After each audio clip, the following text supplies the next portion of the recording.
আসসালামু আলাইকুম। ছেলেদের বাম পাজরের হাড় দিয়ে যে মেয়েটিকে সৃষ্টি করা হয়, সে মেয়েটির সাথে ছেলেটির আবার কিভাবে বিয়ে হয়?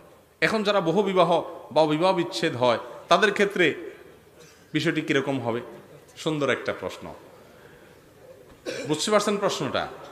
একজন ব্যক্তির কয়েক বউ, তারটা না হয় হইলো, তার বাম পাজরের হাড় দিয়ে তার সব বউ সৃষ্টি হইল, কিন্তু আরেক মেয়ের জীবনে বিয়েই হয় নাই কারোর সাথে, তাহলে এ কার বাম পাজরের হাড় দিয়ে তৈরি হলো? আচ্ছা ভাই, এটা একটা ভুল প্রচলিত কথা যে প্রত্যেক স্বামীর বাম পাজরের হাড় দিয়া তার স্ত্রী তৈরি হয়েছে। না, ব্যাপারটা এরকম না।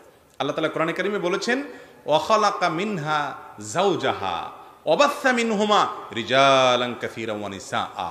আদমকে আল্লাহ প্রথমে সৃষ্টি করেছেন, তার বাম পাজরের হাড় থেকে মা হাওয়াকে সৃষ্টি করেছেন। তাদের মধ্যে এটা ঘটেছে। এরপরে তাদের উভয়ের মাধ্যমে অগণিত নারী পুরুষ সৃষ্টি করেছেন। স্বাভাবিক যে প্রক্রিয়া, এর মাধ্যমে সবাই দুনিয়াতে আসছে। পরবর্তীতে পৃথিবীর সকল স্ত্রীরা সকল স্বামীর বাম পাজরের হাড় দিয়ে তৈরি হয় নাই।